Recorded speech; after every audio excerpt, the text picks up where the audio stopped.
Certo.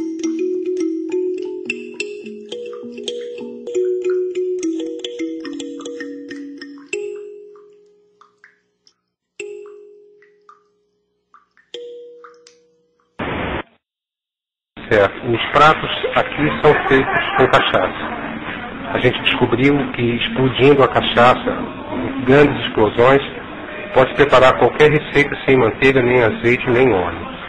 Os pratos aqui, os ingredientes cozinham, ficam prontos antes que qualquer manteiga ou azeite entre em contato com eles. A gente prepara espaguetes, risotos, que começam numa explosão. Essa explosão tira toda a cachaça fora, não deixa nenhum traço, nem perfume dela, nem nada. E aí, dependendo da receita, a gente envolve uma manteiguinha, um azeite, praticamente na hora de ir para a mesa.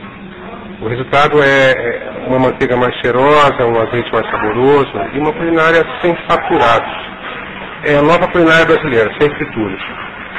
A gente conseguiu, é uma culinária experimental, a gente conseguiu entrar em 8 guias internacionais importantes, que são catalogados por pessoas da área, que são pessoas que sabem comer, que sabem processos biológicos, químicos de alimentos, e a gente tem, digamos, uma boa entrada no mercado internacional como uma culinária brasileira mais contemporânea, digamos, para exportação até, e qualquer pessoa de paladares diversos poderia experimentar sem ter problemas com isso.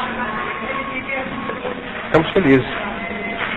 E os pratos são os pratos tradicionais, como você disse, espaguete, carne e tal, só preparado dessa maneira. Por trás de um prato bom, tem sempre uma história de amor. Isso já é uma opinião minha. Eu escolhi algumas receitas de mulheres de pescador, de senhores muito antigos que fizeram um prato que a mãe fazia para eles. Escolhi receitas bem pesquisadas nesse sentido. E aí substituí a fritura, o refogado de algum tempero por uma explosão com cachaça e incorporei de novo aquele ingrediente que eu tirei do começo só no final. Então, isso faz com que as pessoas experimentem um prato que tem uma carga emocional, que tem um carinho por trás. Muitas vezes eu não precisei nem me preocupar com isso, porque já havia uma química certa ali naquela mistura. Em outros casos, existem combinações que no mundo todo dão certo e viram sucesso. Então você tem que ter um conhecimento sobre as outras culinárias também para poder pensar em combinações que possam dar certo. Figo, presunto de Parma, coco e abacaxi, banana e canela. Então tem coisas que todo mundo gosta. Essas coisas também vão ser um componente importante na hora de compor um prato, escrever um cardápio. Então, por trás de um cardápio, existe sempre uma preocupação de que as pessoas, mais do que qualquer coisa, se alimentem bem, gostem do que estão comendo. Então, essa coisa do gostar envolve emoção, emoção envolve amor. Então, eu sempre tento colocar nos meus cardápios aqui alguma história por trás de cada prato que junte essas duas coisas. A emoção de alguém que queria agradar alguém, ou uma emoção que eu mesmo tive criando uma coisa que eu queria que fosse especial, e combinações pesquisadas, combinações que a pessoa humana curte, seja ela brasileira ou russa, enfim. Existe uma natureza de combinações que todo mundo curte. Isso aí já está provado. Assim, a criação de um prato, né? A gente, quando ouve em arte e tal, culinária é um termo meio distante, assim, o público escuta mais aquela coisa da Maria Braga, aquela linguagem de a criação desse cardápio, por exemplo. Tem uma periodicidade que o cardápio você vai criando ao longo das receitas.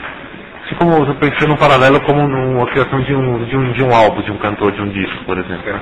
O cara está fazendo show, mas paralelo a isso está criando o próximo álbum, o próximo disco. Na culinária, que no seu caso é desse modo também, como você vai criando pratos paralelos para uma próxima temporada, ou há uma periodicidade do cardápio, assim, de renovação das receitas, algo do tipo? Eu vejo duas perguntas na sua pergunta. Então, respondendo a segunda, você, quando vai comer, existe em torno de você uma coisa que a gente chama de atmosfera.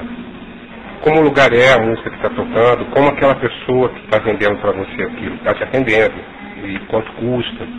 Então tudo isso cria uma atmosfera. Então as estações do ano, no Brasil, não são tão marcadas. Mas a gastronomia, a culinária mais profissional, digamos assim, nasceu em países onde essa atmosfera muda de uma forma bem radical. Então você escreve um cardápio de inverno envolvendo alimentos que alimentem alguém que precisa de tanta energia quanto no inverno vai ser preciso, porque o alimento é energia. Se você der aquela mesma quantidade de energia para uma pessoa no verão e ela não tem nem como digerir tudo aquilo porque ela não gasta tanta energia, ela precisa poupar a energia, o calor cria uma situação defensiva onde as pessoas andam mais devagar, tentam não suar tanto, então você acumula. É por esse motivo que existe um cardápio de verão que vai ter sempre uma base digestiva, um vinagre, algum maracujá, alguma coisa no meio que vai fazer com que a pessoa consiga não passar mal naquela situação de muito calor depois de comer. E o cardápio de inverno que vai trazer coisas que no verão poderiam ser até venenosas. Queijos muito gordurosos, bacon, gordura de porco e uma série de receitas. A patamuqueca, o dendê, o leite de coco, muito calórico. São coisas que vão chegar no inverno e vão ser mais adaptados àquela atmosfera. O chefe sempre, um restaurante realmente bom, na minha opinião, se preocupa em criar a atmosfera certa para que as pessoas possam jantar ou almoçar bem. Para quem está engrenando agora nesse ramo da gastronomia, né, da culinária, que tipo de dica, orientação que você dá, até para a pessoa não deixar de acreditar que pode dar certo? Bom, existe uma questão que é muito importante. A gente teve uma crônica que eu escrevi para o Folha de São Paulo, onde eu disse que o Brasil é o país do chefe. E todo mundo hoje que cozinha um pouco ou tem um restaurante é o chefe.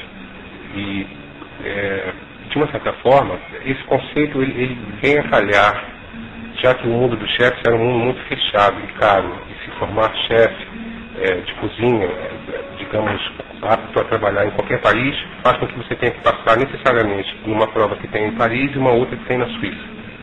E as provas são dificílimas, o curso de chefe é caríssimo. No entanto, eu sei de histórias como a de uma lavadora de prato, de uma lavadora de carros, uma menina de 12 anos que conseguiu lavar pratos numa situação, viu uma cozinha pela primeira vez e inventou um vinagre de melancia. Tudo em um ano. E hoje ela trabalha num dos restaurantes mais caros de Roma. E ela não tem nem 19. Nunca estudou. Então, um conselho que eu dou, você tem que ter paixão pelo que você faz. É isso que vai fazer um grande arquiteto, um grande advogado, é isso que vai fazer um grande chefe de cozinha. O desafio vai ser sempre agradar as pessoas. Então, se você tem uma natureza altruísta, que é a natureza do servir aos outros, se você realmente tem esse primeiro quesito, então você está preparado para vir trabalhar no métier hoteleiro. Seja hotel, restaurante, bar, sempre vai haver por trás de qualquer ato, um ato de serviço, onde você está tentando agradar alguém ou atender a necessidade que alguém tem. Esse vai ser o maior divisor de águas entre pessoas que descobrem que não era bem aquilo, da metade da faculdade mudam de faculdade, e em pessoas que nem terminam a faculdade já estão trabalhando em lugares bons, com bons salários. A nossa profissão, ela possibilita você a viajar a todos os países do mundo. É uma profissão muito dinâmica nesse sentido, mais ainda agora porque a culinária vem, esse sucesso culinário vem sendo dividido em outros países que não só a França, como foi até a década de 80. E existe salários já no Brasil que nivelam por executivos de primeiro escalão. Um chefe de cozinha pode estar ganhando R$70 mil, ele pode estar trabalhando em 5 restaurantes ao mesmo tempo. Agora, existe um percurso profissionalizante. Ainda existe e vai ser sempre um diferencial. Então, você tem sempre que trabalhar sonhando com passar pelas melhores escolas, trabalhar sonhando com poder comprar os melhores livros e ter um bom material comparativo para criar seus próprios pratos, né, escrever sua própria história. O talento que você possa ter de realizar algumas coisas que impressionam os colegas, aos amigos, a você mesmo, não se compara ao que você pode vir a ter com conhecimento de causa, conhecimento mais científico sobre o assunto. Acho que é isso.